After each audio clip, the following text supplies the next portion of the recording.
All right, the Board of Certified Advanced Estheticians meeting is convening at 9:04 a.m.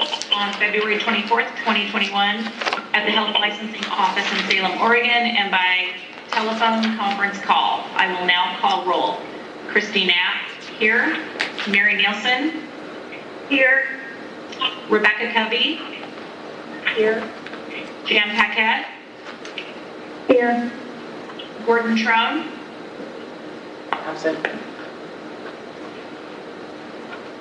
Gordon absent. Mark Davis, Here. David Howe. Here. Members, when you wish to speak, please state your last name for the record. And for the record, public members calling into the public phone lines are asked to email April Fleming. It's april.fleming, F-L-E-M-I-N-G, at dhsoha.state.or.us, and provide your first and last name. Public and interested parties' feedback may be heard during the public or interested parties' feedback period if indicated on the agenda. Everyone is asked to use appropriate language, manners, and protocols when conducting board business. This meeting is called to order.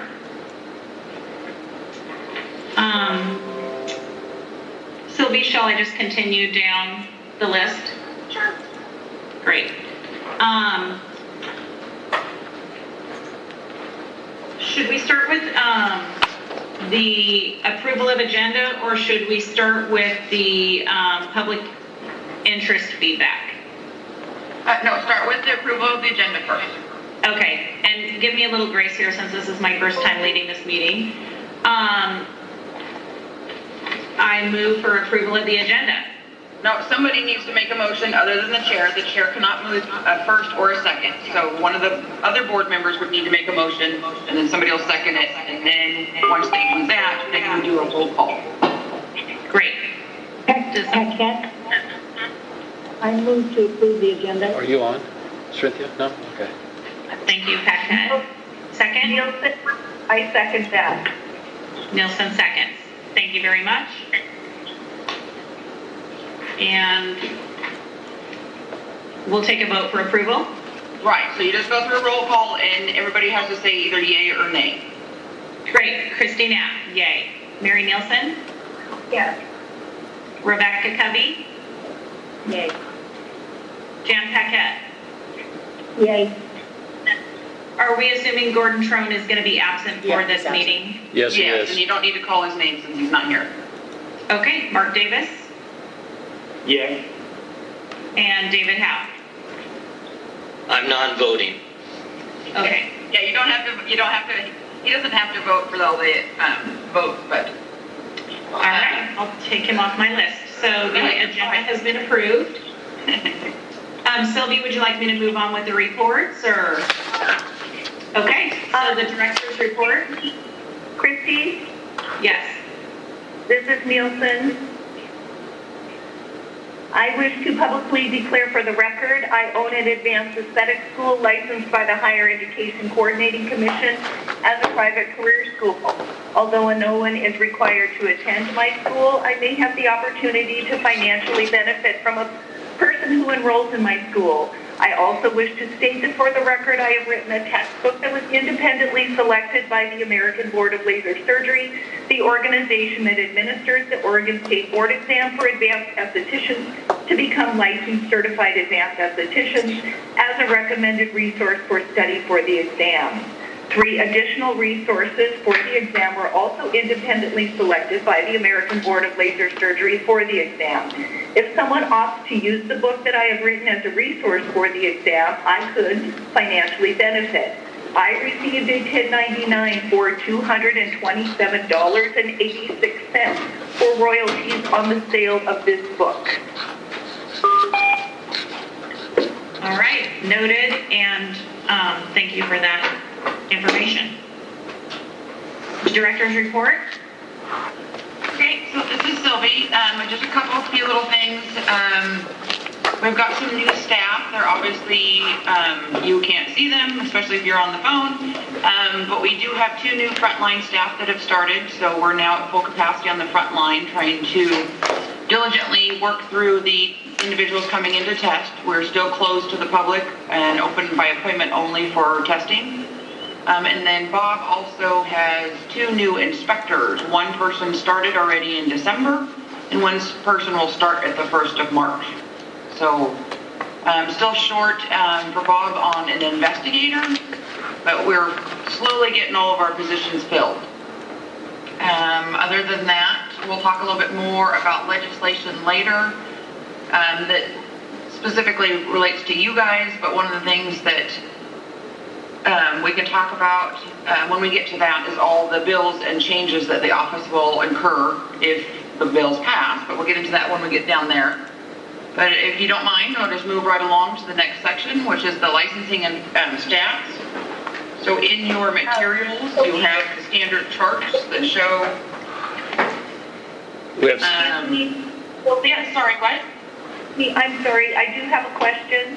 Sure. and you are? Okay, Mary. This is Nielsen.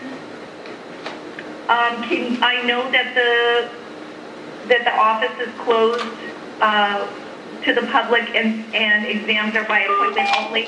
Can you tell me what risk factor that Marion County will has to move into for the office to open to the public? So Friday, Marion County moves down a level from the extreme risk to high risk. Yes. So we will then be allowed to start having more individuals in the office. So we'll be able to start hopefully getting additional days where we can have tests administered in our conference room and potentially the board room if there's not board meetings going on. So we'll be able to start doing that hopefully next week.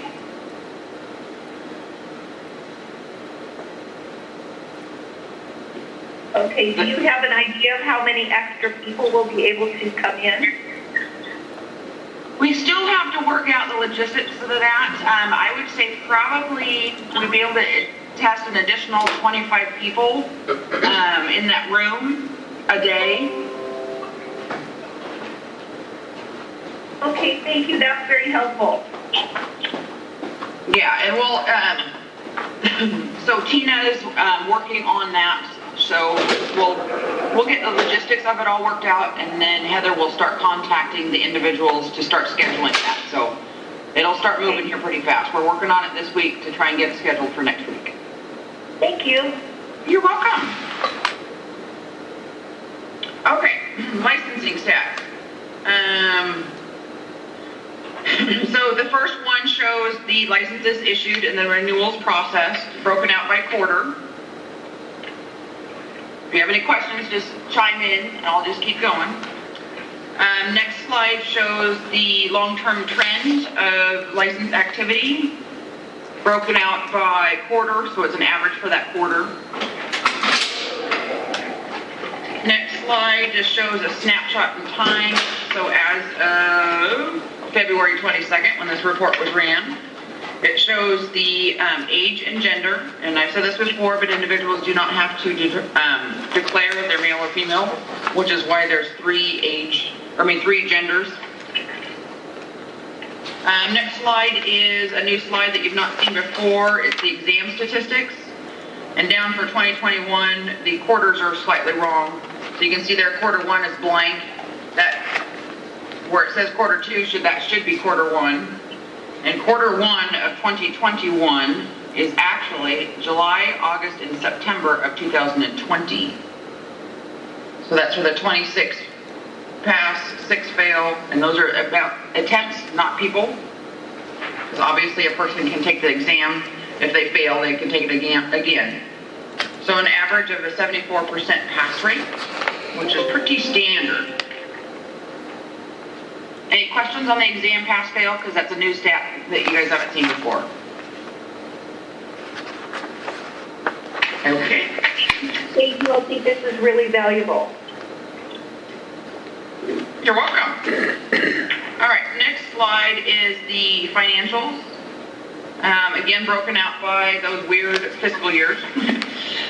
But it shows your revenues and expenses, and then the cash balance.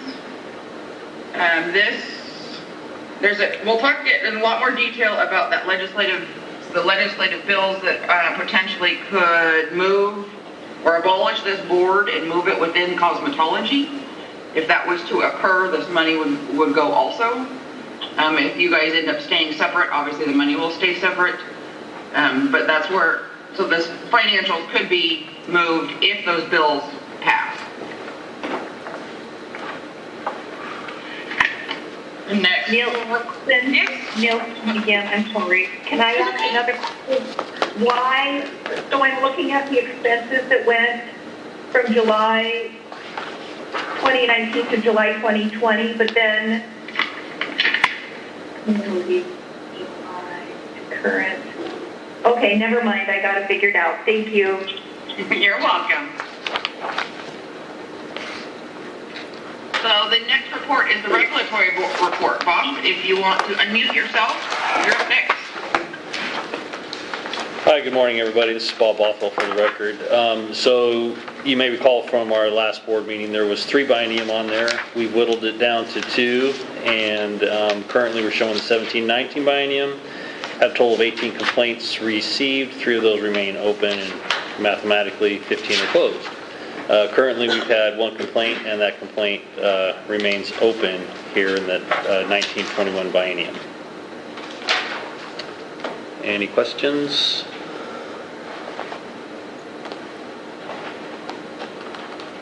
Thank you. All right, Bob, is Cerinthia there in the room? Cerinthia is. You Yes. can come over here, Can you sir. have her come in front of the camera, please? I'd be happy to.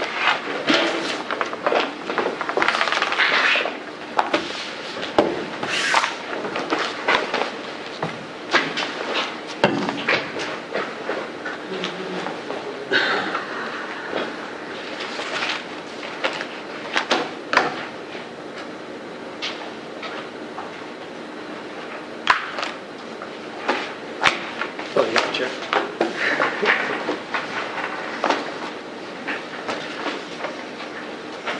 Good morning, everyone.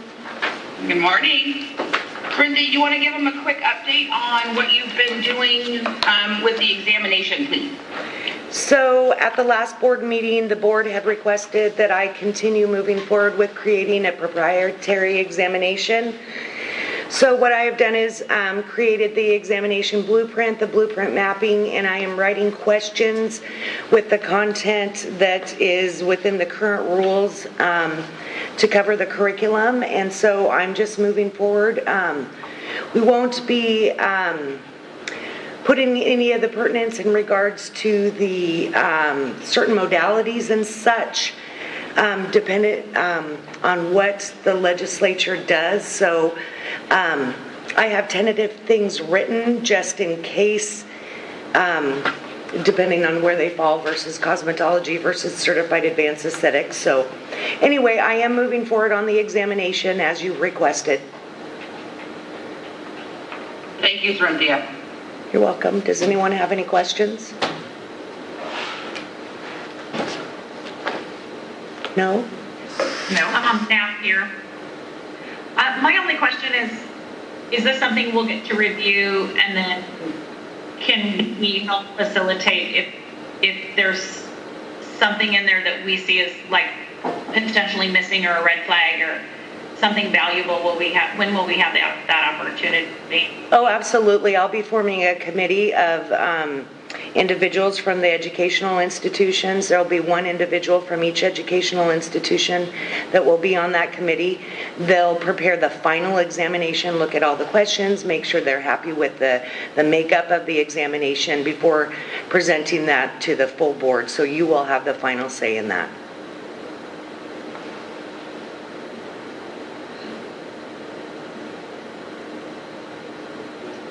Any other questions for Cerinthia? Okay, Cerinthia, if you want to get up, and then Sammy can take your place. Okay, thank you. Thank you. Thank you.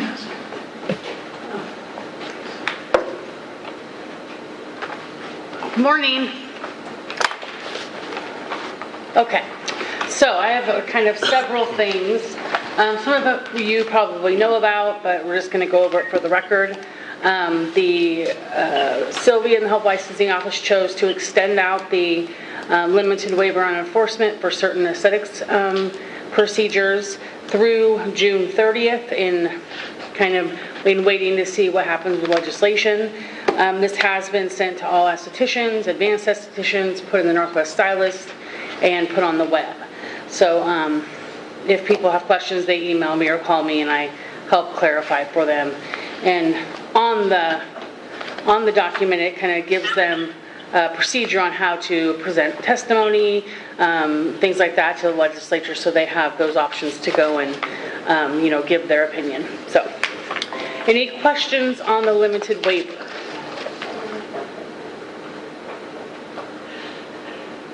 Any questions? Hearing none. Then the next item, so these actually came to me from Mary Nielsen. She wanted to have basically a discussion about some certain devices and procedures. Just one thing to note, that since we're kind of in influx with what's going to happen with scope of practice, as far as legislation, is it going to go to its own board? Is it just going to change the definition of advanced aesthetics? So we're in influx, so we don't intend on doing a lot of these types of changes or clarifying any of this stuff until after session's done. But the ThermoClear, Land Probe, high vector devices, BB microneedling, Hyaluron pen, and the Alma Duo. Those are the things that she wanted to talk about, so I will let Mary take that away. Well, thank you, Sammy. I think that, so my suggestion is that at the next meeting, because I think that the flow sheet that you created is really valuable, and I have used it a lot. If I get inquiries and I have referred people to it a lot, my suggestion is at the next board meeting that we review that flow sheet to see if there's any way people have ideas to create a better clarification, and that we not get tangled into the web of devices, because I know that's something that we didn't want to get into, is deciding whether one device was legal and one device was not within the scope of practice to use, because this technology changes so frequently. I don't think we want to get stuck in regulating devices. And so my proposal is just that we wait until the next board meeting and review your flow sheet. We can do that. This is David. I think that's a good idea. That makes sense. This is Rebecca Covey. I think so too. I think that we make a move or make a motion to defer the item until we can maybe get the report on what it means legally and how it impacts our board. So we put it on our next agenda, we could do that. Okay, great. Should we, are you making that motion then, Rebecca? This is Sylvia. There's no need to make a motion. Right now, we're just doing a discussion. Okay. The next board meeting will be too soon. By the next board meeting, we should know what's going to happen with these two bills. We'll get into way more discussion about them farther down on the agenda. But if either one of these bills in any shape passes, it's going to change what your definitions are. So there's that flow chart will be obsolete and have to be redone completely if either one of these bills passes. So I think the next board meeting we will be more discussing what we're going to have to do in order to redo our rules and what is going to happen. We'll get into way more detail about these two bills, but I get what you're saying. And if neither one of them pass, then we'll definitely have the flow chart as on the agenda for the next board meeting. We'll see how these two bills end up going down the road. So.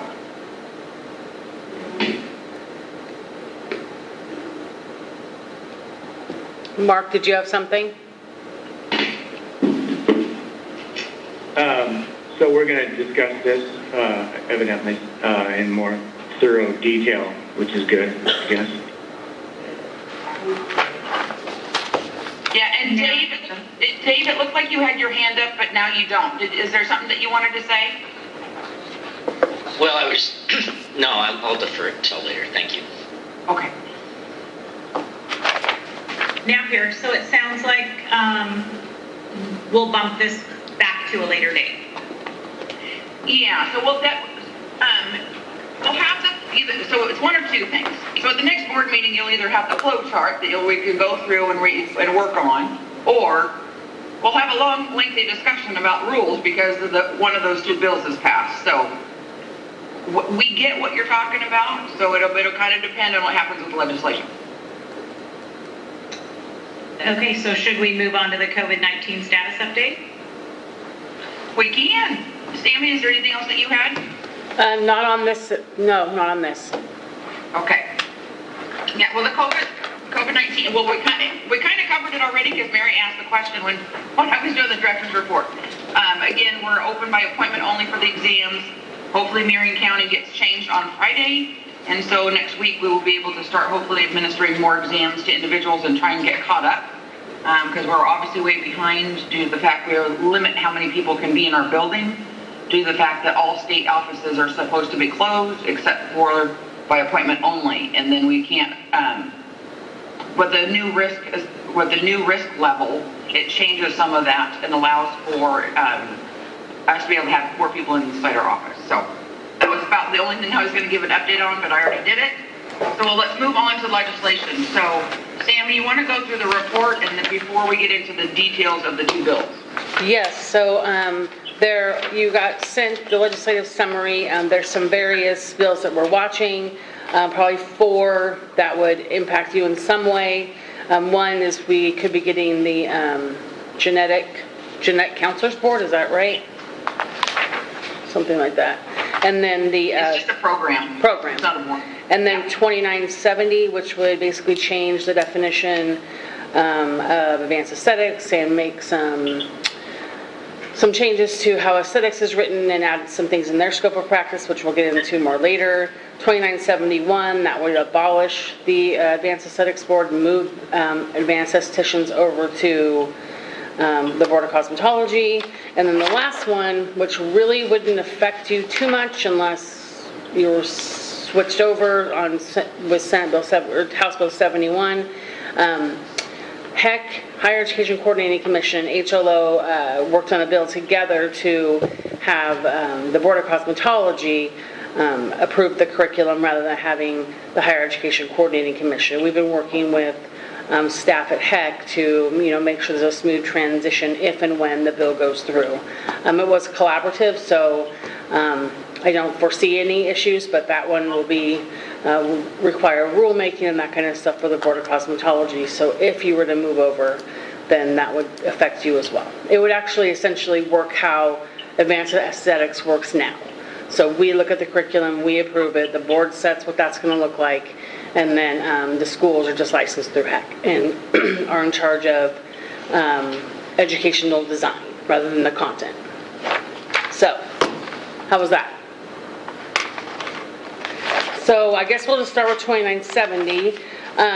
We have done a thorough analysis of this bill. There are some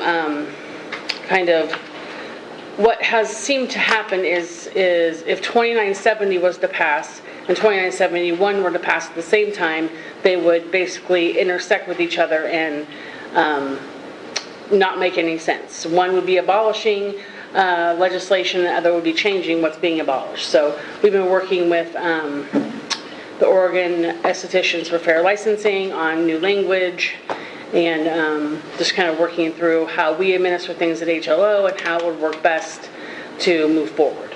So I can answer any kind of questions about the bill. I'm assuming you've read it all, and how's that? Nielsen, I do have a question, although I would like to declare for the record that I could possibly have a conflict of interest as I serve on the Board of Advanced Estheticians and yet discussing a bill that affects the Board of Advanced Estheticians. My question is it legal? Can a board, 2970 gives the authority of the for the certified advanced estheticians to allow standard estheticians who are not regulated by the certified advanced estheticians. It allows advanced estheticians to decide the devices that a different board is working under. It feels like, is there any precedent where one board just decides the scope of practice of another board? There is some examples that we have in our office under body piercing.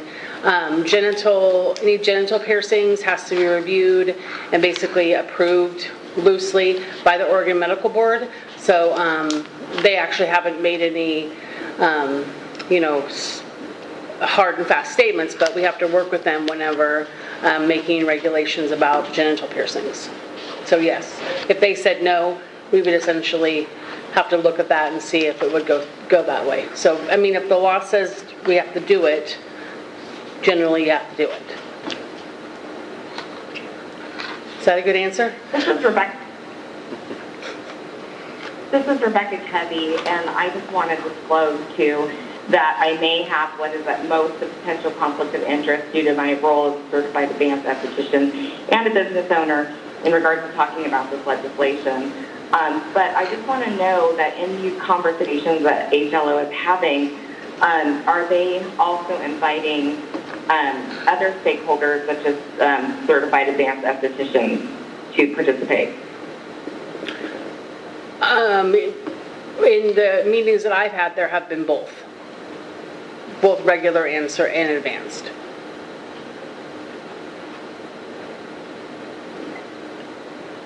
So this is Sylvie. Rebecca, I want to clarify, we, meaning the office, is not running these meetings.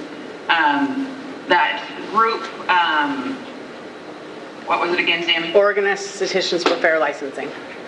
Yes, so that group is the one that's brought this legislation forward. What we do is just tell them spots where, like the fact that these two bills don't align with each other, we kind of pointed that out. Because if one passes and the other one doesn't, so we recommended to them, you might want to think about having these combined.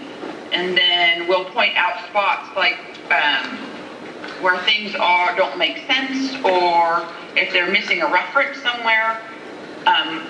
So we're talking to them about how this potentially will work versus not. We don't give our opinion on whether it's a good bill or not a good idea or not.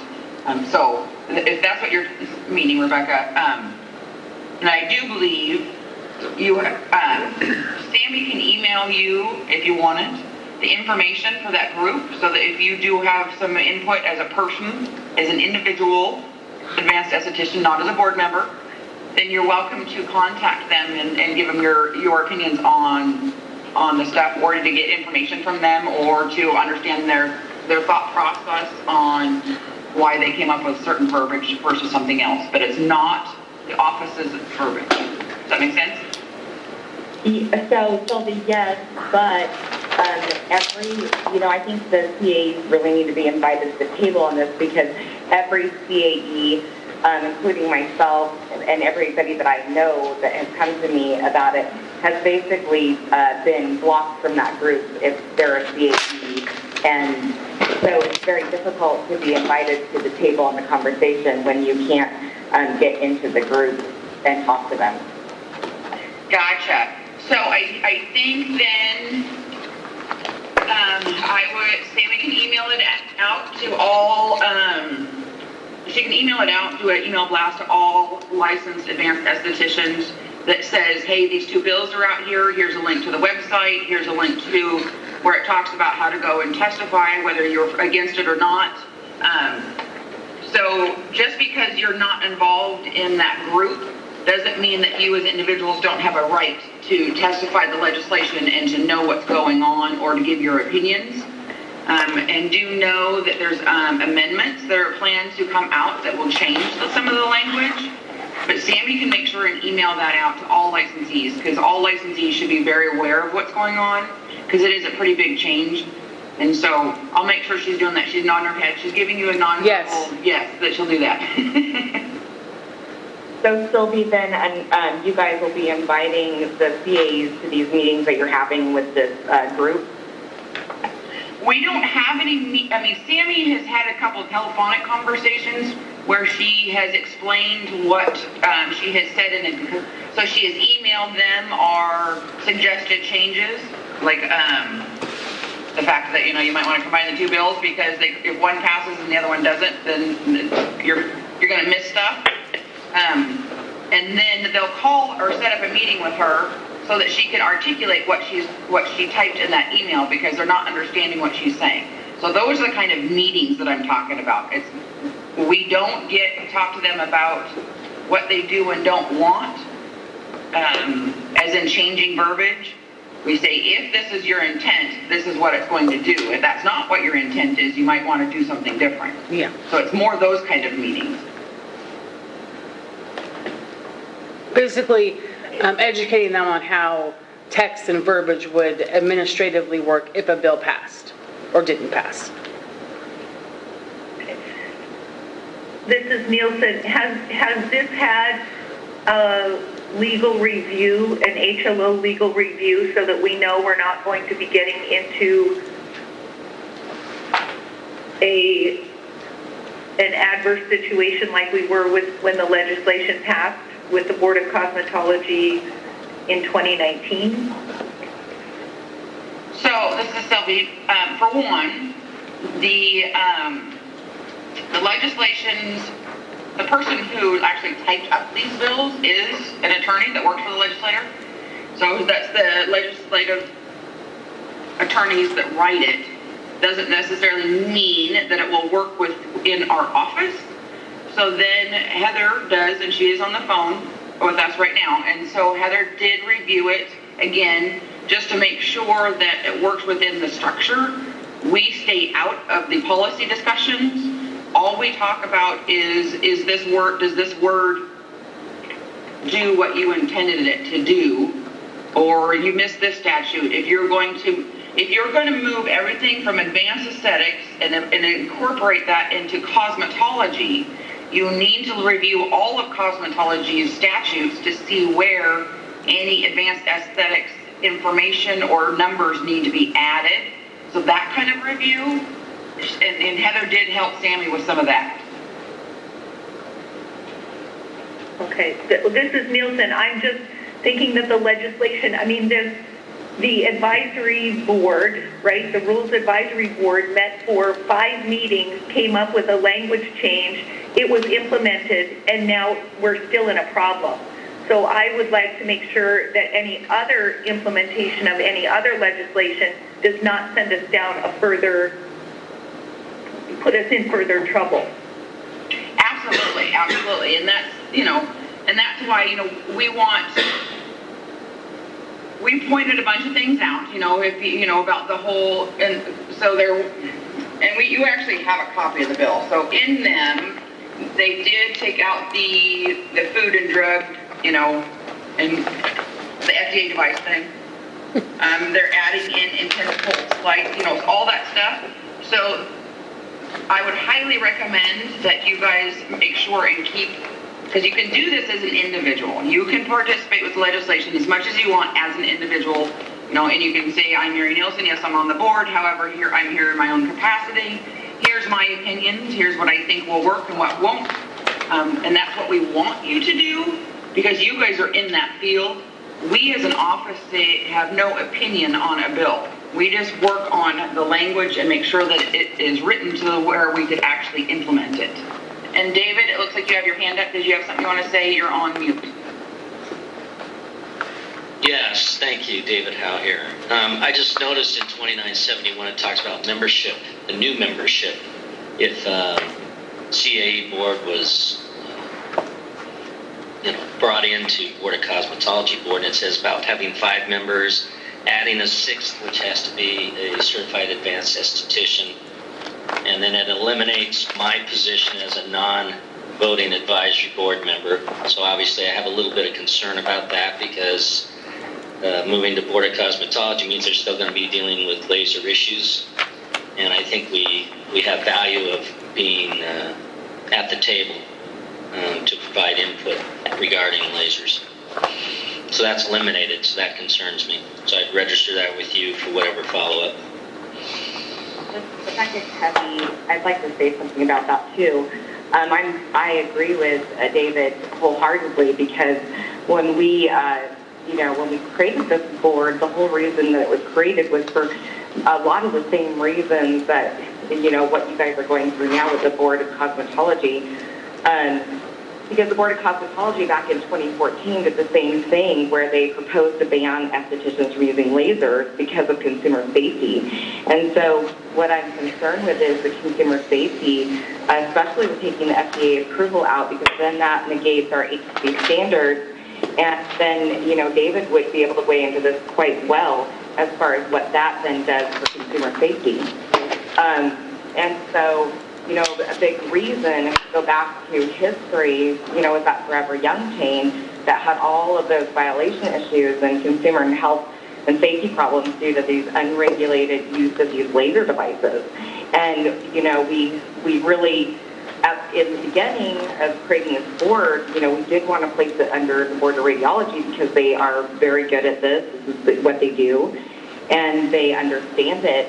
And I'm just worried about, the Board of Cosmetology's statutes, that they're too narrow to really encompass this consumer safety, and all the things that we had to deal with before. And so if this board is dismantled and then put under the Board of Cosmetology, I'm just wondering if that, is a wise move without having the Board of Radiology involved. Rebecca, I totally hear you. I totally hear you. And again, those are... Oh, sorry. No, go ahead. What were you saying?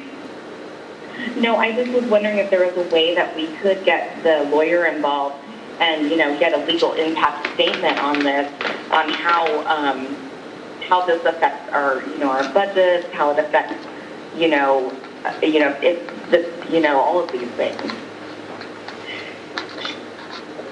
So how it affects the budget, so what we have to do is every bill has, so as it goes through the legislative process, we have individuals in our staff members who do a bill analysis and a fiscal impact statement. So that's already been done. But we look at things at a different angle than you guys are looking at them as an individual who does this stuff, or, who provides the services. So that's where your opinions on that need to come as an individual testifying to the legislation yourself. Us as board members are in the office are all state employees per se, and we do not have opinions on these bills. Our opinions are more about, can this actually be implemented, and if not, why not? I hear all your concerns. It's not that I don't have those same concerns, because I totally get it, but those are things that we kind of stay out of, because that's more what the legislation is for and what your guys' testimony is for. And mind you, you can testify via written. You don't have to actually, for one, the Capitol's not open to the public to walk in anyways. All meetings are done virtually, like what we're doing right now. And then they also allow public comment to be written, so you can just send in, and that gets posted out on the legislative's their website for that bill, so that everybody can read your comments. David, you have your hand up again? Yes, just kind of added comment. I know, as an agency, we are allowed to have input about potential amendments or issues with bills that affect OHA. So I was thinking that, it might put you in a position of being able to at least register any issues or concerns you see with the bill, so that legislature can consider that, take that into account in terms of potential amendments or what have you. So specifically in this case, pointing out the fact that there might be a concern that, the position I fill is being dissolved by way of this bill, and whatever potential impacts, like Rebecca was suggesting, Sure. could be resulted as, as a result. Right, and I think a good way of wording that also would be the fact that when they add in another position, it makes it an even-numbered board, and you don't want an even-numbered board, because if the board is not in agreement on something and you take a vote, and you want it to be an odd number so there's never a tie. So Sammy can work on a statement that basically says, an odd number of board members is preferred due to voting in and not having a tie, and then also to have the non-voting, David, your position added, so that there is the expertise of radiation protection services still included when doing rules or something to that effect. Yes. So Sammy will work on that. Thank you. Absolutely. And we did point, that out to the Oregon Estheticians for Fair Licensing, that this would be a change in the makeup of the board if they went this way. So we did point that out to them. Will they have a change on that? I don't know. But we did point that out, that it would be originally be removing the physician and the radiation person from the board if they moved over. So we did point that out. Okay. Yes, Jen. Hi. Hey, so I just wanted to clarify, because I'm still relatively a novice with the lawmaking part of this. So my understanding is, if we as board members want to have a voice somehow, either in support of or concern for or whatever regarding this bill, we have to make it a personal request or discussion rather than coming from the board. Is that correct? That is correct, You have to clarify. Okay. And then what about if we're working through a lobbyist? If a lobbyist is speaking on behalf of or have input from a board member, does that lobbyist have to make it clear that there are board members that are involved in it, or how does that work? It's always good to, the lobbyist will know, because as a board member, and Heather's on and she can give a little add to this a little bit in case I'm missing anything, but as board members, you're appointed by the governor and you're in the executive branch of government. And so that's where, as a board member, you don't necessarily get to express your opinion, because then you're talking on the board as a whole, and the board as a whole has no opinion on any legislation unless we're specifically asked from the governor's office or OHA to give that opinion. But you as an individual have every right to testify on any legislation you can even dream of. And it's just best to always say, yes, I'm on the board, however, I'm here in my own capacity. And if you have a lobbyist, they're usually going to know that. And I do believe that Estheticians for Fair Licensing has a lobbyist, George. Oh, gosh. I couldn't say his last name because I can't remember it off the top of my head, but his name's George. And so they do have a lobbyist that they're working with. I don't know if that helps you in any way, shape, or form or not, but. Yeah, so I guess my question was, I guess in general, because I don't fully understand the lobbyist position. I assume if the lobbyist is working for the party that's putting forward the bill, everyone knows that's who he's working for. But what if there are groups or people, individuals, who get together and have a lobbyist speak for them, just to help group their voice and to get access to the right people in the legislature?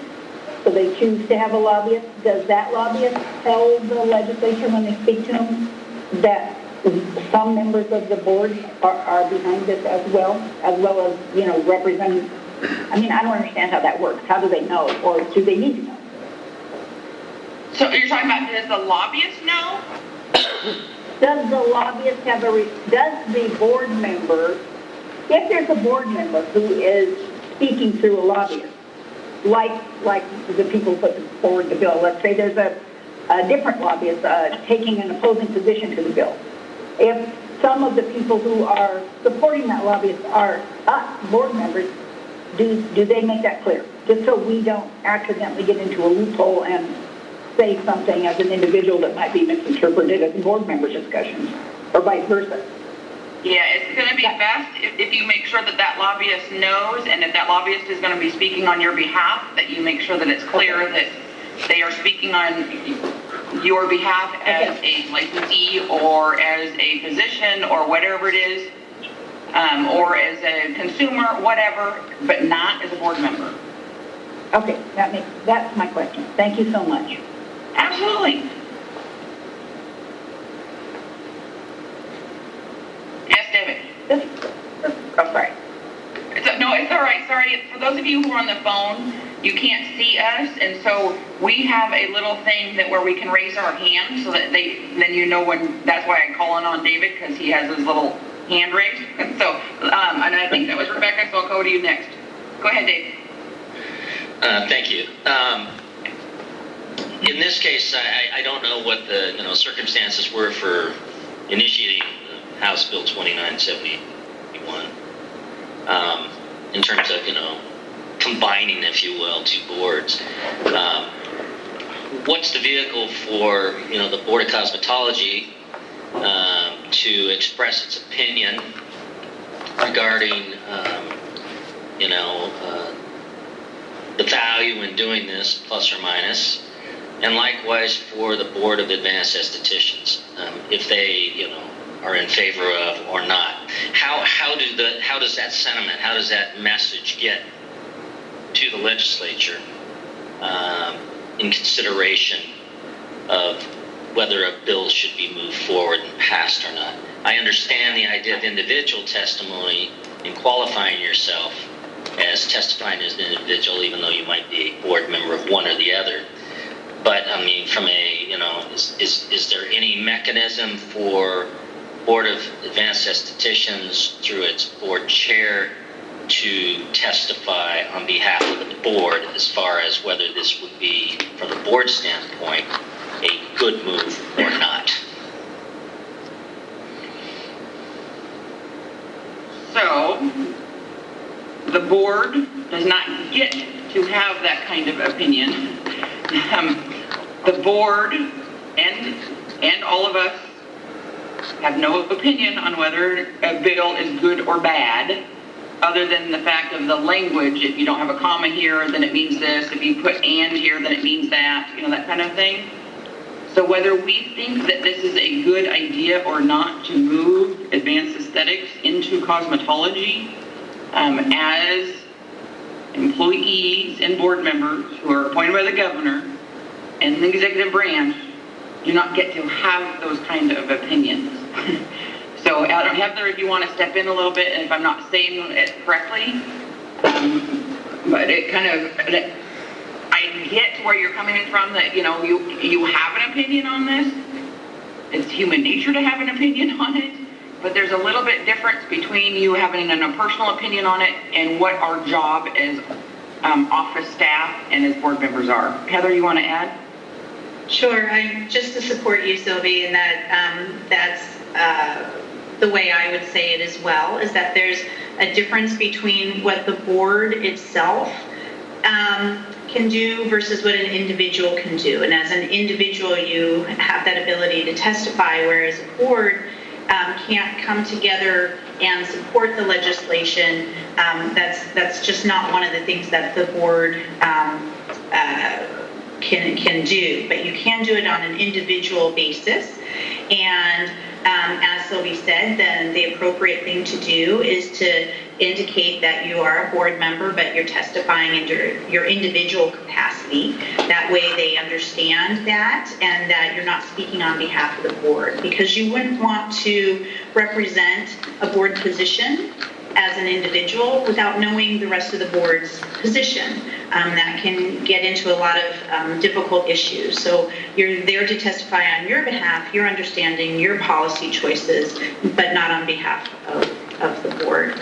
So that's why it's so important to make that differentiation.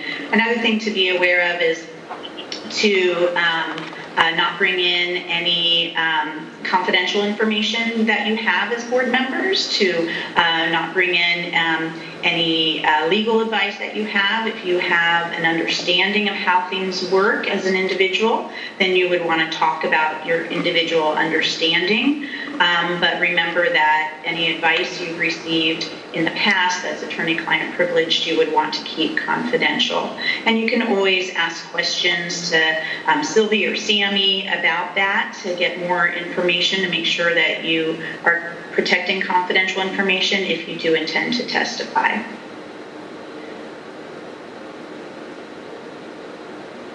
Heathy, I had a question. Yeah. So you had said that the HLO weighs in on the financial impact of these bills, but have they weighed in on the public safety impact? Should these bills maybe eliminate the doctor relationship or collaborative agreement? And should our attorney weigh in to the committee? So that's right back to where we just talked about. Those are personal concerns. I get what it's very hard to understand the role that you are as a board member and how these things are going to affect you as an individual. I mean, I get it, because this is your profession and this is where you're in the midst of this. But those are things that you're going to want to tell the legislators as you as an individual, saying, hey, I'm in this profession. I think it's important that you have a collaborative agreement with a physician. So why are you allowing that to not be in here? Why is that not a part of the bill like it used to be when we were independent? Those are things as you as an individual have every right and should be saying. But us as board members are not going to go that route. So in other words, we over the financial, the regulatory, and the procedural impacts on our board, but we can't go into, or you guys can't go into public safety, which is why the board is saying. Well, you're kind of twisting it. So I get that, yes, it's a public safety thing to have a collaborative agreement with a physician. But I don't mean just that. I mean just across the board what the impact's going to be for public safety. Not, that was just an example. But I just mean across the board. We've seen, with these reports, biennium reports, that we went from literally when we were housed under the Board of Cosmetology, we had hundreds of complaints. And we see the biennium report before this one was like at 18. Now we're at 1. So the board is effective with public safety and consumer safety. And so I would think that the HLO could weigh in on that, just how, what kind of impact to public safety that this would do, since that's the whole reason this board was made in the first place. I hear you. It's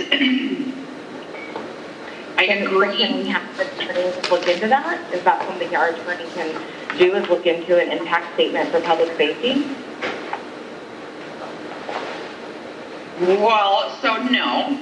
So the public safety aspect and investigations and complaints and all that stuff would still be done by the office, by Bob and all of his group. It's just going to be done differently. And please know that there is an amendment coming.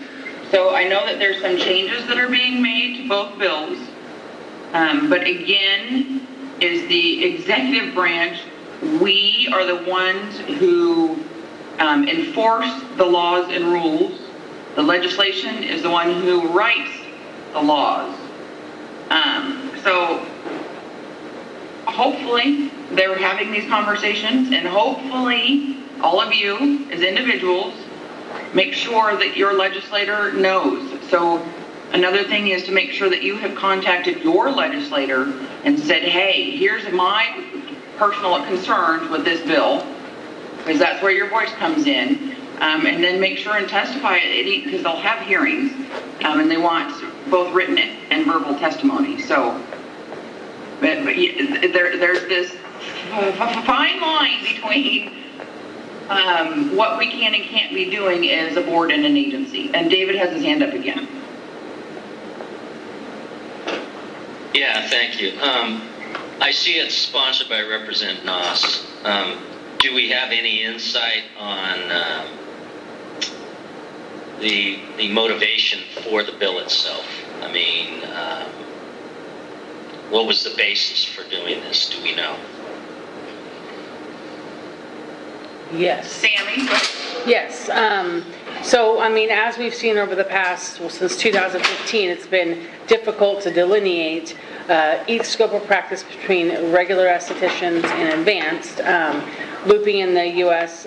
Food and Drug Administration and those other devices that are approved, and estheticians not being able to use them. And then we go to the waiver on enforcement and the rule petition that we had early last year, and then basically they want to try to merge these difficult situations we've been in to fix them for the future. Does that make sense? That's what this is trying to do, is fix that. So this is Sylvie, that's what the Estheticians for Fair Licensing group is Correct. trying to do. So that we wouldn't need to have the limited waiver. It would bring those specific devices, microderm, there's a list of the LED, things like that, would bring them into the scope for estheticians and be more specific. So there's certain things they could do that today is looked at as a U.S. FDA approved device, which is all under the advanced aesthetic scope of practice. So it's separated. Okay, thank you. I just, knowing the nature and complexity of some of the issues that Certified Advanced Esthetician Board has dealt with, I don't know the capacity of the Board of Cosmetology and the types of issues that they're dealing with, and from a volume of work to be done by a board, how this would affect the dynamics and you know, whether that board would be overwhelmed. I don't know, it's beyond this conversation, but I was just curious as to the rationale for doing it. Thank you. Abby, I have a question, if that's okay. Absolutely, go ahead. So I'm still trying to wrap my head around the whole thing from the very beginning, like, you know, David asked the kind of the why.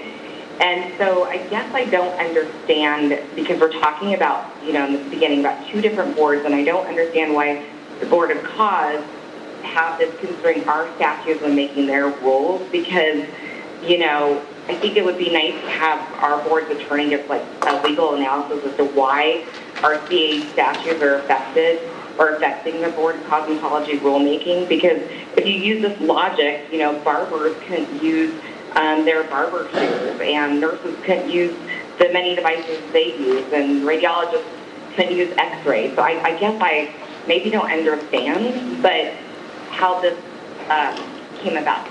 I can send out some communication pieces that HLO has done that really explains the crux of the issue when we're looking at the advanced aesthetic statute versus the cosmetology statutes. I think we've explained it in writing 4 or 5 times. So I have several different pieces that kind of walks you through how we've gotten where we are today. So I can email that out. Yeah, that would be great, just because there are 2 different boards, so I just don't understand how, you know, we aren't discussing why barbers can't use barbers, and maybe why, you know, maybe the Board of Radiology can't use some of their equipment. That's what's confusing me. I think it all depends on how the statute's written. It's for those ones that's more broadly written, and when in advanced aesthetics it specifies part of their scope is the use of US FDA approved devices, then it immediately takes that out of the aesthetics kind of scope of practice. So sometimes specificity is good and sometimes specificity is not.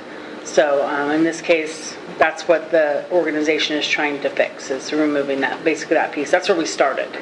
and now we've kind of Sammy, but spun up. doesn't barbers also use FDA-approved devices and? It's not in their statute, no. Nielsen, but Sandy, didn't this group, Sammy, didn't this group put this regulation in? This regulation was not in 2 years ago. Yeah, And then it got put into the Board of Cosmetology. So my concern is just not muddying up the waters. The water's muddy. You're understanding?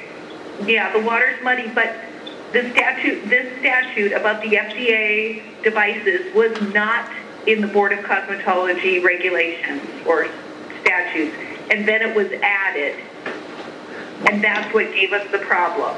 It wasn't added when we were looking at the scope of practice, and Heather, if you want to weigh in here, maybe I'm not explaining it correctly, trying to delineate which scope, what each profession can do, and when you put that specific language in advanced aesthetics being not a higher license, but additional education, it took that piece out of aesthetics. So now they can't use FDA-approved devices because advanced estheticians can. Is that right? Help me. This is Heather, and maybe a way to help frame the discussion is what is in statute versus what is in rule. So we have what is in statute by what the legislature has created in their policy choices. After they made their policy choices and put in statute what the CAE statutes are, then after that, rulemaking began and the interpretation of those statutes. And that's where the policy choices at the board level are made, and that's where there's interpretation through rule as to what the statutes mean. So even though the statutes have been in place for a while, through rulemaking, it was then clarified to the licensees, both for the certified advanced estheticians as well as for cosmetologists, what the impact of those statutes was. So you had the statutes in place, but it was through rulemaking where those clarifications became clear to licensees as to what that impact from the statutes was. And from that, once those rules and the rulemaking committee weighed in and rules were adopted and put forth, that's when licensees finally understood what the statute impact was.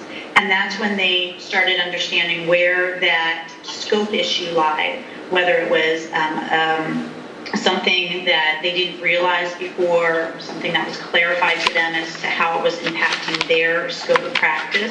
And I think that's where that understanding came in. And that's where Sammy will be able to send some information to you that just talks about that. But there's two different levels to keep in mind. The statutes that the legislature makes are the policy decisions they get to weigh in on those. And then after they make those policy decisions, then we have the rules to clarify what those statutes mean. And sometimes when we look at statutes just as they are, we don't understand as a licensee until a rule comes out to clarify further what that statute means. And so I think some of that understanding was delayed as to what the impact of the statutes when they were originally created did. And so I think my understanding is there's an opportunity here to fix some of what the original statute said, to try to fix some of those statutory concerns about scope issues. This is David. May I speak? Yes, go ahead. I understand what Mary was saying, and that. Thank you, Heather. The question about the FDA being brought in after the fact, and that was never the original intention of the law, because the board was, in my understanding, supposed to operate as an entity unto itself, sort of free of FDA. And so that's a great question.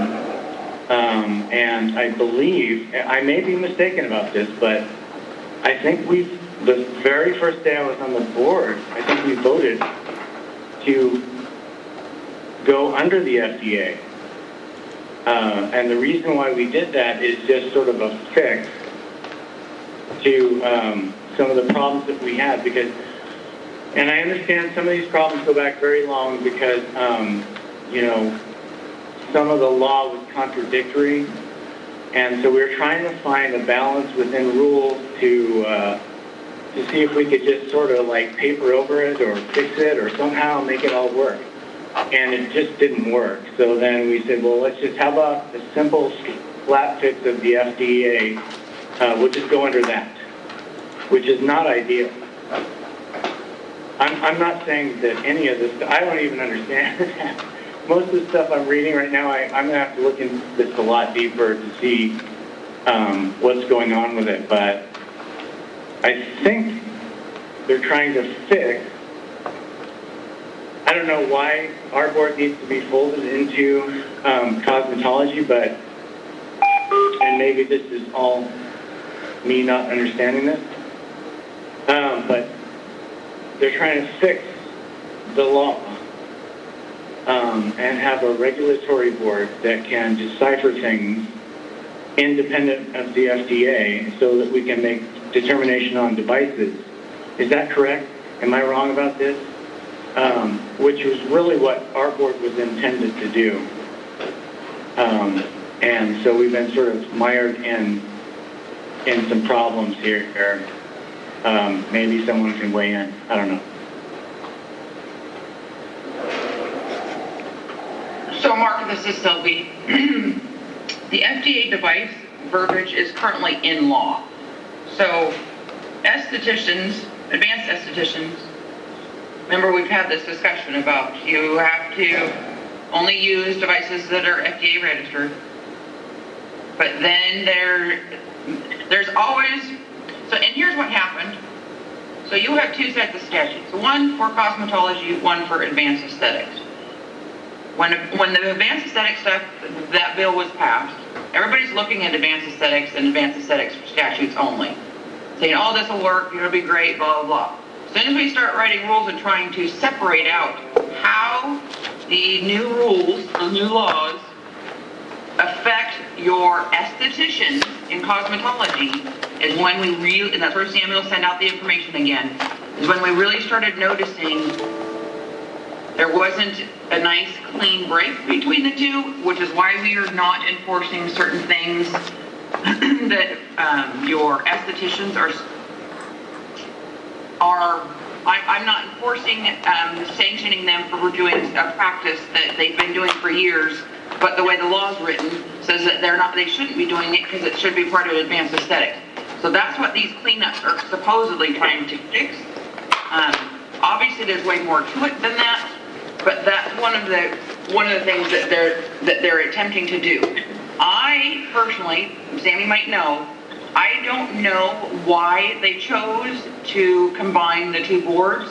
I think that their intent was probably just to make it easier, because then you have one board doing all of it versus two boards trying to do it and not necessarily agreeing on what the other board is doing or is not doing. But Sammy, do you have anything more on you? Sylvie, Yes. Yeah, go ahead, Mark. So can I just to dial in on this? So am I wrong, though? Was it originally not, this board was not under FDA? We're not trying to align ourselves to the FDA because Oregon we wanted to be free of that and sort of decipher what is appropriate and what's not. Was that the original law? So the original law says that advanced non-ablative aesthetics procedures means a procedure that uses a laser or other device registered with the United States Food and Drug Administration. So the fact that that device is registered, that was a law, and so we had to go out to see, is this device registered? Is this device registered? And then it's interpreting what they do, and it's just because it's registered doesn't necessarily mean you can use it because it's registered, but it's registered for something else. It's not registered for the intent that you are using it for. So that's where all that conversation got involved. So it kind of sounds like what we're under with the FDA, but we have to do whatever the FDA does. And what they say is just because something is registered doesn't necessarily mean it's appropriate to be using for advanced aesthetics. So it kind of feels like we're them, but we're not really. We just have to do whatever it is that they do, because in our statute says that we must make sure that whatever device you're using is registered with the FDA. Does that make sense? Yeah, sort of a reverse. Yeah. Yeah, right? Rebecca, what were you going to say? I was going to say that, yeah, this is about using devices that are safe. And so I think David Howe could weigh in on how the FDA ties into our ANSI standards and OSHA. And if you're going to operate a laser, you do need to go under those different, standards. So I don't know if David could talk a little bit about that and explain it. I'm not sure I'm the best person to do that, but, in our world of regulation from radiation, we draw heavily upon FDA and their testing of devices to ensure that they're safe for the consumer market. So, we don't typically get into making an assessment of safety of the device almost on good faith. We accept it for what it is if FDA puts it out in the marketplace. Then we focus our efforts on, basically the use of the device and that it's, being used properly by the operator. Some of the folks that I work with go into testing of devices as far as making sure that the intent for the device and that it's working according to manufacturer specifications. And we really go back a lot to that. I don't know if that's helpful or not. Well, this is David. I wasn't trying to insinuate that we shouldn't be having safety in our licensure. I think that what Mary originally said was the point that, and it's sort of a reverse twist, we didn't necessarily want to be under the FDA on every single thing because we wanted a little bit of freedom to be able to decide, because some cheap devices coming from China are bad. And that's what happened, Rebecca, when you referenced it, when there was a big investigation with a disreputable company that was basically doing a bunch of bad stuff, which sort of kicked off this whole thing. And, we had a situation where we had to do something. And anyway, that's just my point. I guess I'm just saying I wasn't trying to say that we shouldn't be safe or anything. Yeah, Mark. Right, of course. Yeah. Nielsen, can I add a comment? Sure. Okay. I think, and this is just to clarify my comments, Mark, is that the original legislation for advanced aesthetics included the language of FDA devices. And the intent of that was knowing that an FDA device has been tested for safety and does have a track record for safety. There was no language in basic aesthetics in the cosmetology rule requiring them to use FDA registered devices. For some reason, in 2018, the Board of Cosmetology added, 2019, the Board of Cosmetology added that language that they have to use FDA registered devices. That's what's put the snafu in the Board of Cosmetology's basic aesthetics ability to use the galvanic or microderm or LED, because a lot of those devices are not FDA registered. So Right. Right. So my confusion is honestly, if the Board of Advanced Aesthetics or the legislature was regulating advanced aesthetics and only advanced aesthetics use of devices, requiring them to be FDA registered. I don't know how that has trickled down to the Board of Cosmetology's language that they have to. They don't have, I mean, I realize they have to now because it's been voted on, but that has to get unraveled because our board, our advanced board was not involved in this language change that the Board of Cosmetology chose. Is that correct? We're not involved in it? Well, if I can... I'm confused too. If I could clarify, this is Sammy. It's not that the Board of Cosmetology required it be FDA approved. It's that the Advanced Aesthetics statute says that they are the ones that get to use FDA approved devices, and that's that. It's in their scope of practice. It's not normal to have something that specific in scope of practice. So when we went to look at what an esthetician can do, that took all the US FDA approved devices out of the scope of practice for an esthetician. That is the kind of the crux of the problem. It being in advanced aesthetics definition, it then removed it from the aesthetics scope of practice. So all the devices they've been using for years, microderm, LED, that are FDA approved, are now they're not allowed to use because it's in the scope of practice of advanced. Does that make sense? Go ahead.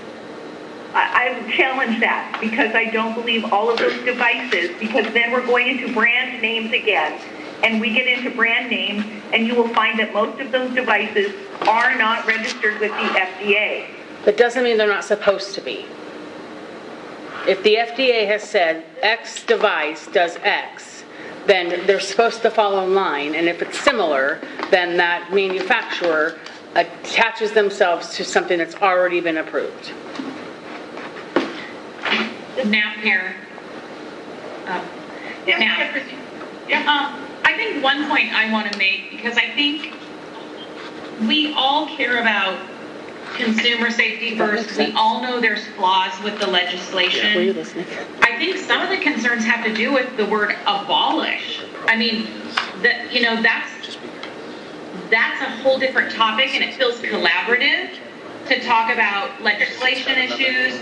We care about the rights of the basic estheticians as well as the advanced esthetician, and we've spent being on the Rules Advisory Committee myself and on this board, we have spent years with some great people investing a lot of time to make sure that consumer safety is happening and also the fiscal impact on the advanced side, because the investment's large and we want to operate, with the public interest in mind. But I think the lack of collaboration, it feels like there's been a little bit of a lack of collaboration with this other group, and then the word abolish, and then how do we as board members navigate without, we want to be appropriate with how we navigate this, as well as I feel like myself, I can only speak for myself, I suppose, but wanting a win-win for all scopes of practice involved in this. But the word abolish, I think, is what is triggering all of the conversations that are going on within some of the topics we're talking about in regards to this topic. Mm-hmm. Good point. Language choices. It would be similar to repeal. To ask, I guess, the attorney a question. When we made this law, we were talking about our own scope of practice. And I just don't, agree with the interpretation. And I don't know if that comes from the CAE Board. And I'm just wondering, when they made this rule in their own board, where were the estheticians to vote on this and to voice their opinion on it? I can answer that. The Rules Advisory Committee that met 5 times was made up of regular estheticians, advanced estheticians, schools from both sides. We had a dentist randomly. So it was thoroughly vetted through a long time Rules Advisory Committee. I believe Mark and Christy were both on it. And they were both estheticians and advanced on the committee, and we looked really closely at the statute and how that was interpreted, looking at the intent and all of these things. So that was thoroughly vetted before rules were made for cosmetology, and we determined there was no rules needed to be made, changes to the current advanced estheticians rules. So can the Board of Cosmetology go back and reinterpret the statute since the CAE Board never was only talking about their own scope of practice? This is Sylvie. It doesn't matter what the board talks about. It matters what the statutes say, how it's written in law. So, just so that you're aware, obviously cosmetology is underneath the office. Obviously Heather is our attorney.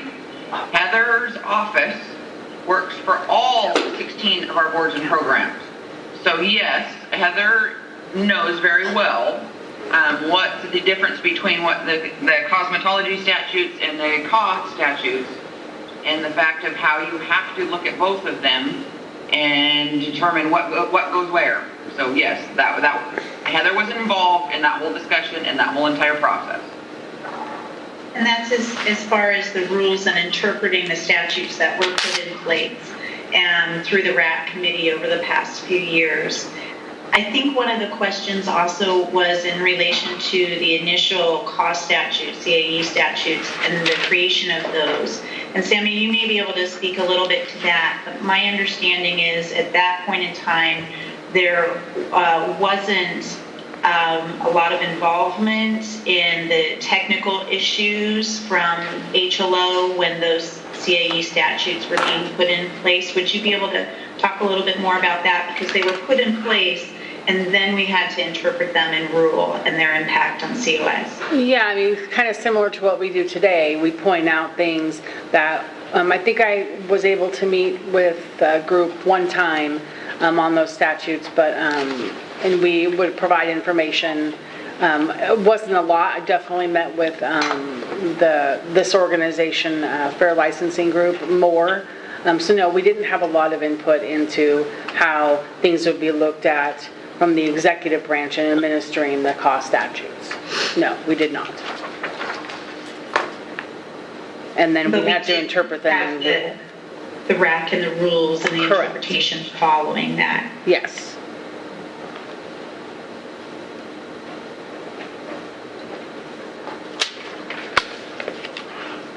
This is Kevy, and I do remember working with Holly Mercer on that.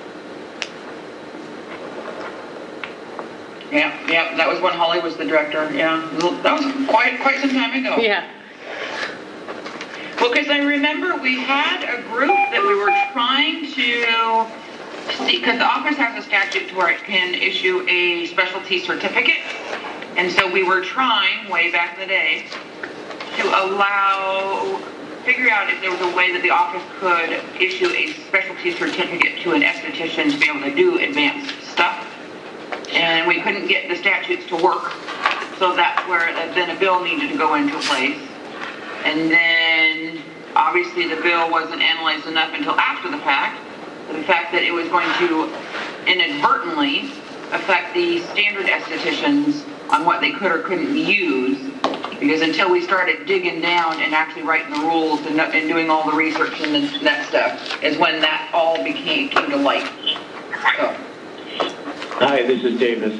So that right there. Because we have basic estheticians using some galvanic machines from China or whatever, and they're not FDA approved. Sylvie, are you able to express what would be ideal, or is that you can't do that? What's the best way to fix this? Can you tell us? I gotta make sure I understand what you're wanting to fix. So are you talking about what's the best way to fix the fact that you want estheticians to not use a device that has not been registered, right? But I thought there was a comment earlier about there are some devices that they use that are not registered and they're totally fine. Right, so what I'm asking specifically is, people in a standard esthetician license who will be greatly disaffected by being thrown out of scope for like using a high frequency machine that came from China or whatever, I don't know. How can that not be taken out of their scope and then we can still manage and do what we're doing and still be in compliance, you know, in the best way possible? I mean, do you guys have an idea of what it would look like?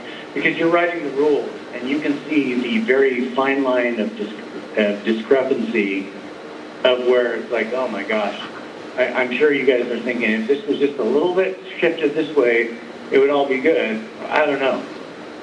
How do you fix it though? Right, so that's what this group is trying to do. So when Sammy emails you that history is what they're using so that they understand what the fix is also. So so Sammy will make sure and email that to you, but that information, Sammy, you shared with them also, correct? They're using that same exact information? Correct. Oh, you're on mute. Oh, correct. Did we just get this right now? Sammy, did you just send it? No, I don't have, not on my computer. All the information that we're talking about is in the limited waiver that everybody was sent.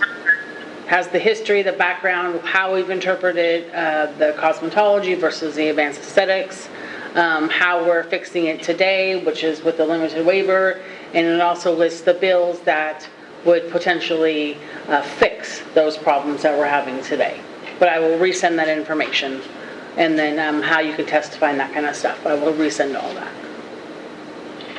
Yeah, so I just looking at what Sammy's talking about. So in your materials is the January 7th, 2021 background information. It's how it starts with the limited waiver stuff. So it says in 2015, the Oregon legislature, so it talks about where it's the other device, the word other device. And so it goes through that whole history of what the rules and everything, so that might help refresh. Mm-hmm. But that's what she's talking about. Yes, thank you, Sylvie. Kathy, I kind of have a question along with Mark, and I guess maybe I'm asking the same thing. But so how exactly do these House bills attempt to remedy the perceived problem? Wondering. So the way that it works is that you have a group of individuals who want to change the law. They contact either a lobbyist or their legislator and say, hey, here's what's broken and here's what I want to fix and here's how I want to fix it. So that's basically what this group, along with their lobbyist, George, and I'll think of his last name when I quit trying to think of it, that's exactly what they're doing. So they're saying, hey, here, and George is going, and George has the contacts for the legislators and be able to talk to them. And so, and obviously, like Dave said, this is 2070 they're both 2070, 2071 are both sponsored by Representative Notes. And so obviously George went to him, said, hey, here's what we've got, here's what we would like it to say, and here's why we want to change it. And then Representative Notes would say, oh, okay, no problem. And then work with legislative council to draft the language.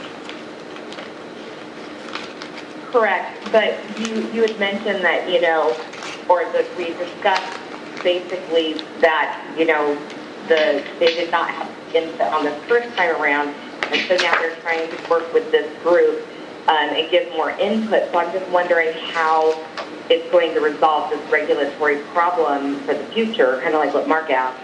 And, are we thinking ahead, like, not as far as is it going to be creating more regulatory problems?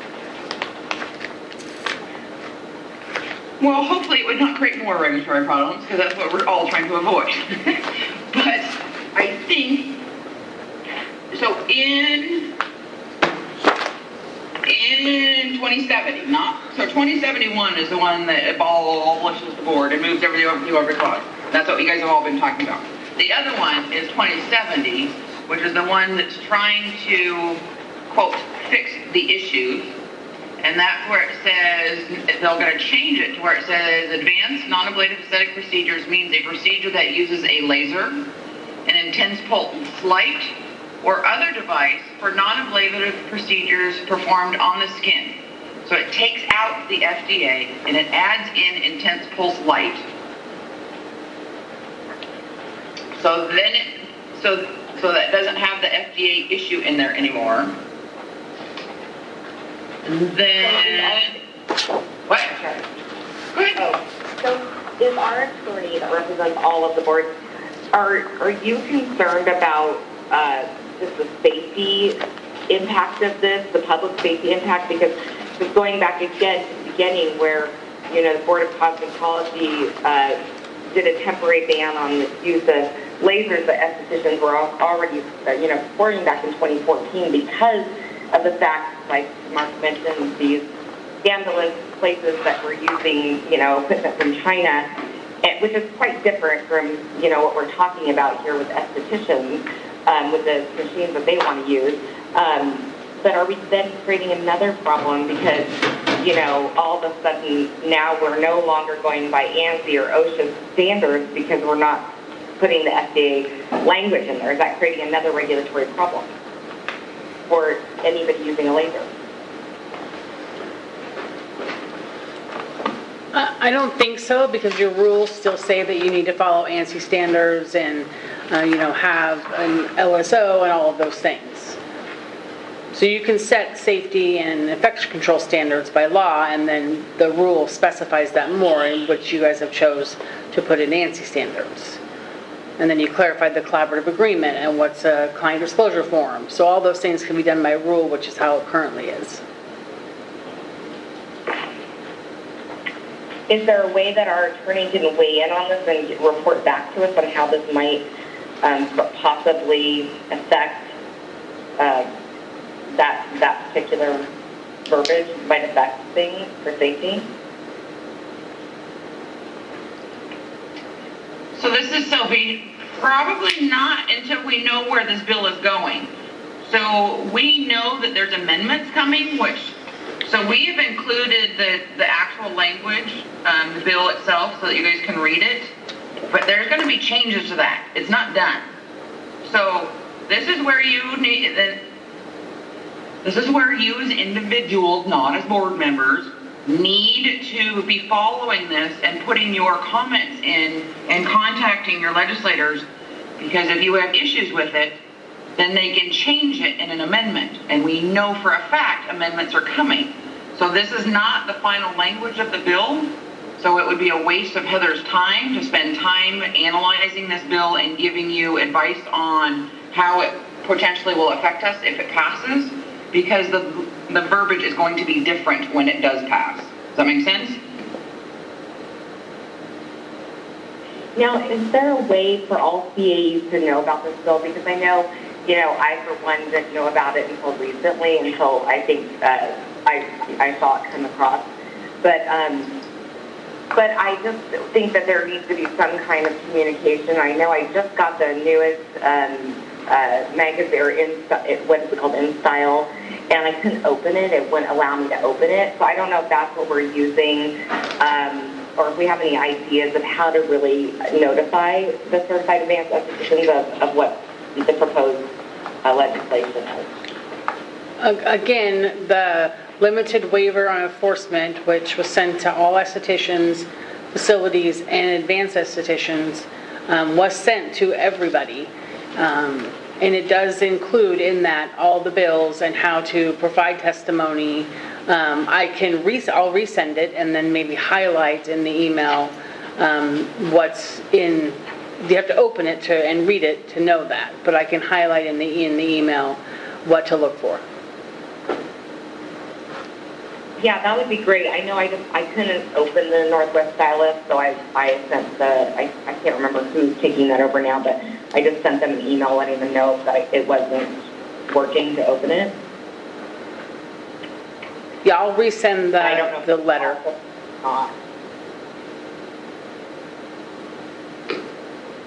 So Sam, Sammy, it doesn't specifically call out these two bills.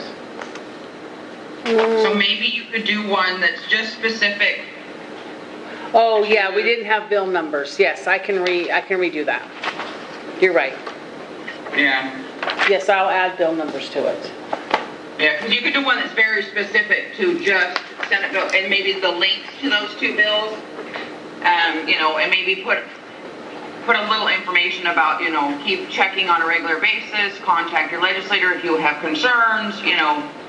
Yeah, All I can do that. Stuff, because I know that there's amendments coming, but I don't know when they're going to be posted. So, but that website is where you, as individuals, can go and find all that information, and they also have where you can submit your testimony. Yes, I will resend that and highlight it. I'll just do a special one with how to testify, links to the bill, and kind of some, you know, general information. Yes. Okay, awesome. Thank you, Sammy. Dave, you have your hand up again?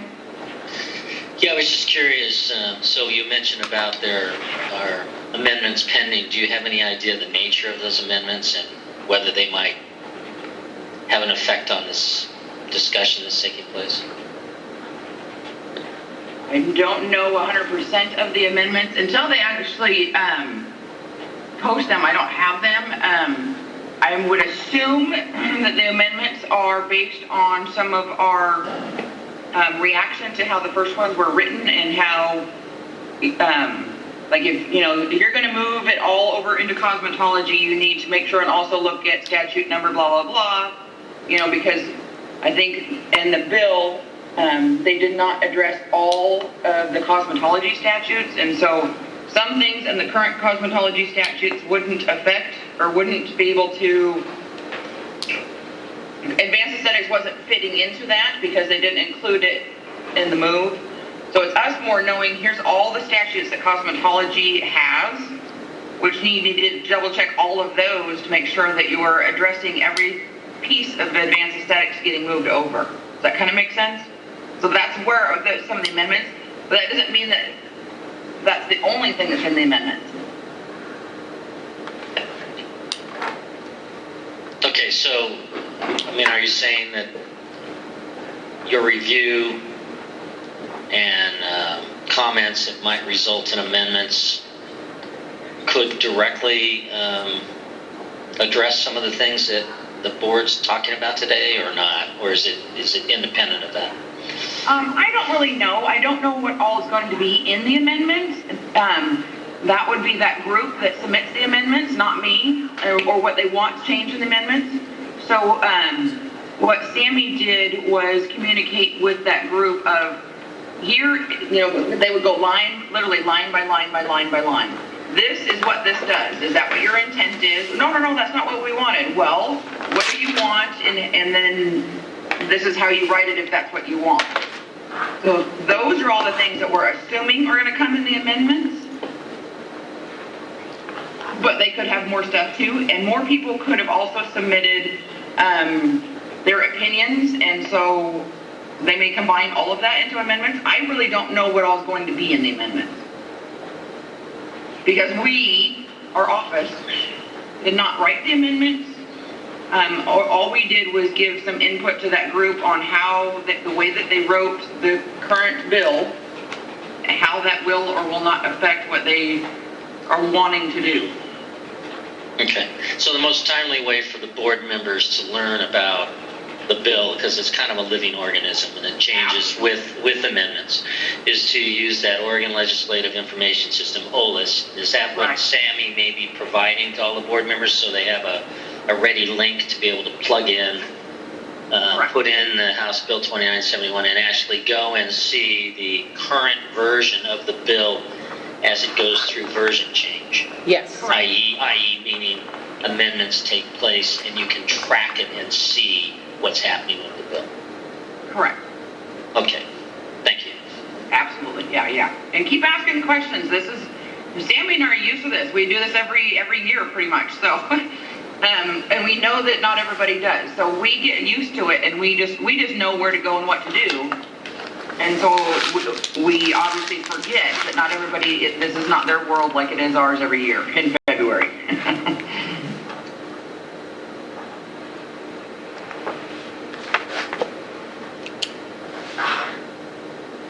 right, is any more conversation that anybody wants to have on these two bills? Sammy will get that information out. You're always welcome to call her or email her and just say, hey, I'm having a hard time. She can walk you through it. She can explain to you where to go, what to do, all that kind of stuff. So, Yes. This is Cubby. So I believe you said that you guys already came up with the financial, regulatory, and procedural impacts on this board, or you are just, we're choosing not to because we don't know if there's going to be an impact. Is that the case? I guess I was unclear on that. So the legislative process, they ask for a fiscal impact statement usually within a couple days prior to the first work session. And a work session is where the legislators will be talking to whomever wants to testify. And then they will look at the fiscal impact. So one of the fiscal impact statement is the kind of a formalized, very standard form that is used for every single bill that has any kind of financial impact to it. So any revenue making or expenditure making kind of bill will have to go through a certain process. So that's where we will say, it'll cost this much to do this. This is how much revenue they have that would transfer over, or anything like that. So that's when that process will happen. So it hasn't officially happened yet, but we've started knowing it's coming. Okay, so then we can, as a board, request that we can see those impacts, or maybe on our next meeting. Anything and everything to do with that bill is going to be on that link that Sammy's going to send you. So you're going to see, once you get into the bill, and again, contact her if you're having issues doing it, you'll be able to see every single written testimony that was submitted. You'll be able to actually watch live, if you want to, the actual hearing. And then once the hearing's done, it'll be recorded out there. You can go listen to it whenever you want.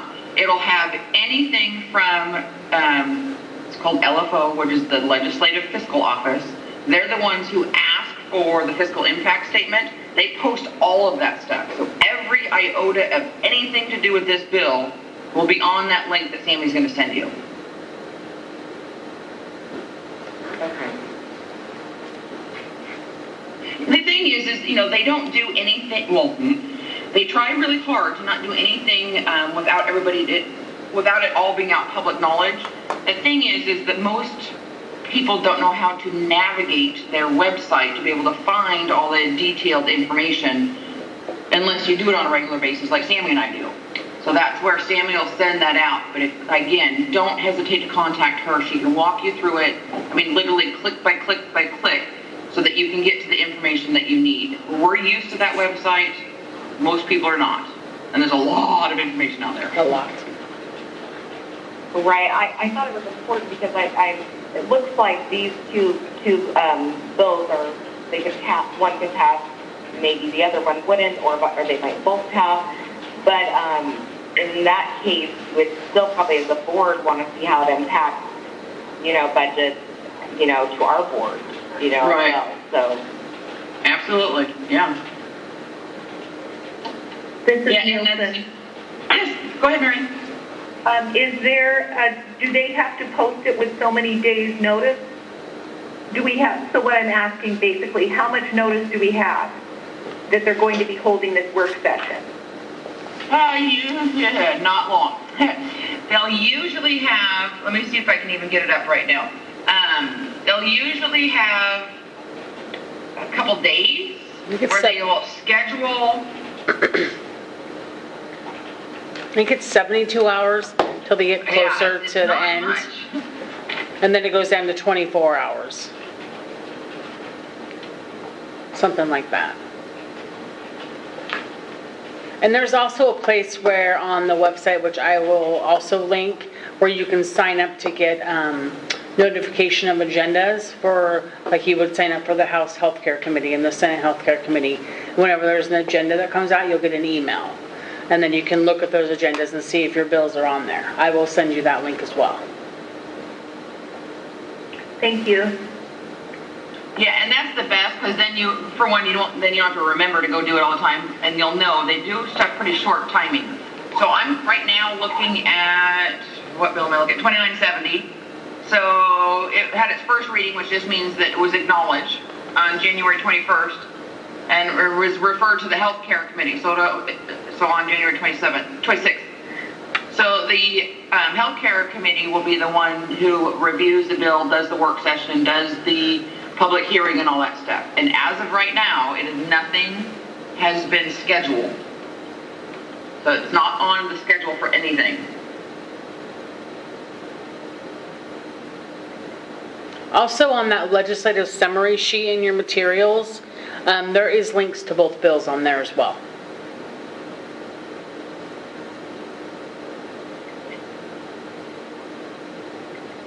Yeah, if you wanted to look like right now.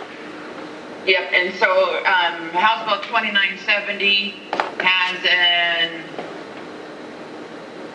only has one document out there so far, and it just basically is a summary of what the bill does. So there's not a lot of information on them out there right now because they haven't started moving in the process yet. So it'd be a great time to go out and make sure that you're hooked up, linked up, get automatic notifications so that you stay in the loop, because it'll probably things happen really fast. But I would definitely start maybe personally, not as board members, start writing down or making notes or drafting some sort of written testimony that you can submit about your concerns, what they need to be thinking about, what you do and don't like about the bill, that kind of stuff, so that you're ready, because it's a very short turnaround once they have, like if they'll say, okay, in 2 days from now we're going to have a public hearing, well then you will be more prepared to be able to submit your testimony.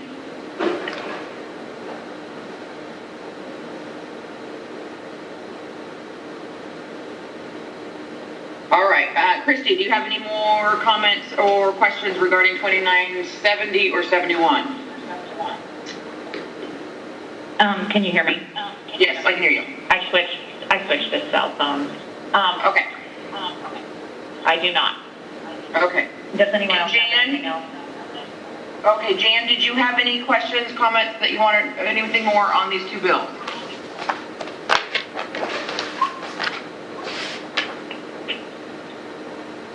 Sorry, it takes a minute to unmute on this thing. I got further comments or questions. Thanks. You're good? Okay. All right, Rebecca, did you have any more questions, comments, concerns you wanted to say about these two bills? No, not right now. Not right now. Okay, and then Sammy will get that information out today. So, Mary, did you have any more that you wanted to talk about? No, thank you. Okay. And then how about you, Mark? Is there anything else that you wanted? No, I'm good. Thank you very much. No problem. It's a lot to absorb. David, is there anything else that you want to talk about? No thanks. Okay. Yeah, and just like I said, just keep an eye on it. And we get you the information. Yep, I will do that. I'll start doing it when the meeting's over. Thank you.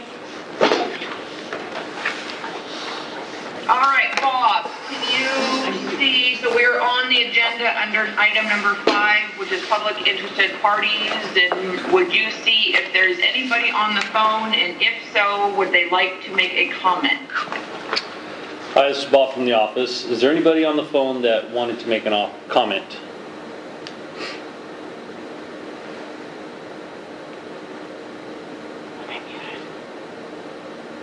Mute. Not hearing.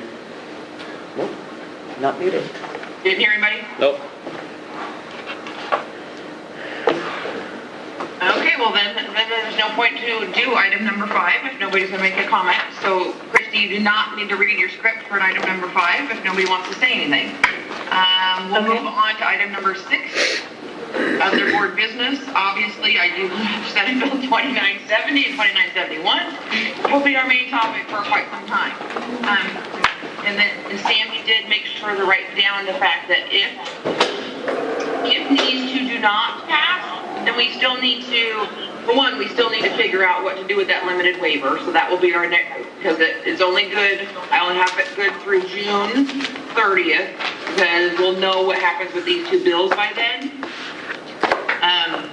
So our next meeting, we'll most likely talk about these two bills, we'll talk about that limited waiver, we'll talk about the flow chart that Mary mentioned that helps differentiate between is this in standard, or is this in aesthetics, or is this in advanced aesthetics, is it an FDA device? We'll have to redo that. But is there anything other than these major topics that you guys want to make sure is on the next agenda?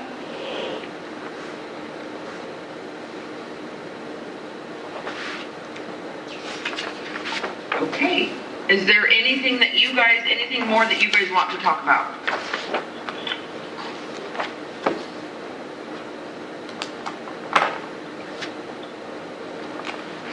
Okay, well, then Mary, you have, or not Mary, sorry, Christy, you have a closing script to read unless somebody has something else they want to say.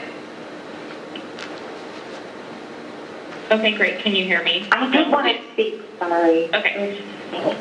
Are we ready to adjourn? This is Bob. I don't believe so. No, I don't think anybody's saying anything, so I think everybody's a little overwhelmed with those two Senate bills, or the two House bills, to really much talk about anything else right now. Exactly. Hey, Bob, is it too late to comment? Yes. The Board of Certified Advanced Estheticians meeting is adjourned at 10:54 You a.m. can send an email to Sammy.